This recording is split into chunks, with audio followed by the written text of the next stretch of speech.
Jr.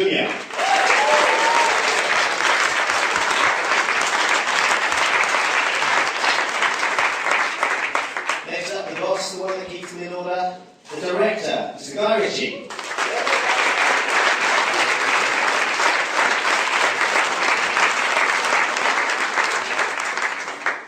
Next to Guy is the evil Lord Blackwood, played by Mark Strong.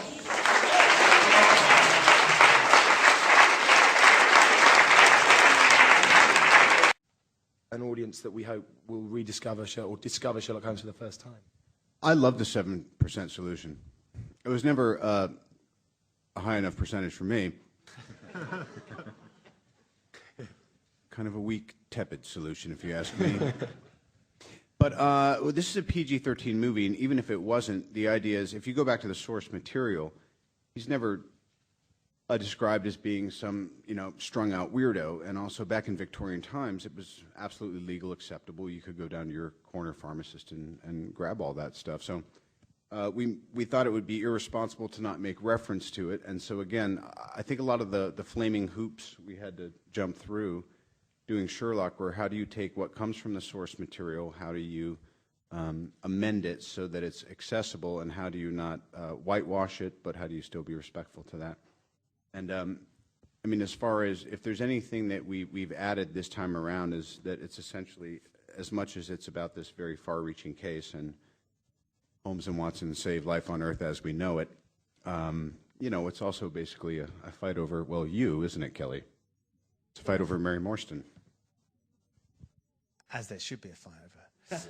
The guy over there has put his hand up. What requires for the acting for the slow motion thing? Because there's a lot of sequences in slow motion.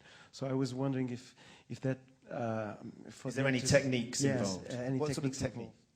For the actors. Robert, when you're doing the super slow-mo, how do you do that? Am I expected to qualify this with an answer? It's a 7-second take. And so if you notice, everything that happens that you never see in 7 seconds, you see in playback. So I think it's just about trying to do less. There is a sense, though, would you say, that because it is super slow-mo, there's no hiding. You can't sort of bring a body double in. You can't get a stunt double. Yeah, often it's not. But Guy used to tell me, try one like you've just that tastes like peanut butter. And I thought that is the strangest direction I've ever got. And it actually kind of worked. Down the front in the white top. I'm Pierpaolo from Italy. A question to Robert Downey Jr. Holmes has been an inspiration for many TV series like House MD. In that case, Hugh Laurie plays an American and he's British, and you're the opposite here. First of all, are you a fan of that series and his work? And in Italy, we know Robert Downey Jr. can do everything. And were you scared about approaching this role? Thank you. Scared. I don't get scared anymore. I just get busy. I already knew by the time Guy was directing this that it was a fresh interpretation. And then, I've worked with Joel Silver a bunch. I've lived with Susan Downey a bunch. And Lionel Wigram basically is the person who figured out how to reprise this as a film.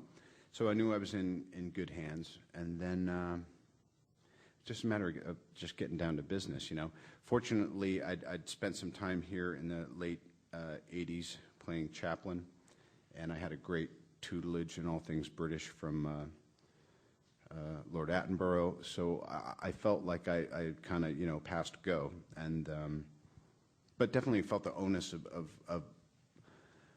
it's not the fear of the judgment of others. It's just at a certain point, it just comes down to will you meet the standards that people are expecting of you and you expect of them. What about the role? Hugh Laurie. Oh, Hugh Laurie? Yeah. Hugh Laurie. It's nice. What did he say about Israel? No, that's actually an interesting point. I like that guy. You mentioned Lionel. that chemistry between yourself? I think on the production note you said we are very much on the same page, which is a very eccentric page. But how did you collaborate together? And there's another question to all of you. When was your first introduction to Sherlock Holmes as a story or whether it's a movie? My first job, my second job on TV was in the Sherlock Holmes TV series. I played a stable boy. Jeremy Brett.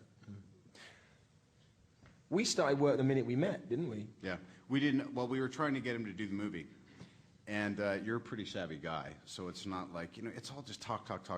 It's, are you interested in making the best version of this? And the great feedback we've been getting today is that they say the movie is about the two of you, and the third thing that creates. Well, it's one thing to promise you can get there, and it's another thing to just roll up your sleeves and get into it. And Guy created such a sublime atmosphere on set, and really there was no we weren't sure that it was going to turn out as well as it did, but we really efforted, and I think, you know, it's this whole thing of like, well, why is it that it's so funny to me, because usually I'm used to saying, well, you and so it's always female, had this great chemistry, and they're talking about Jude and I like we should be doing romantic comedies together or something.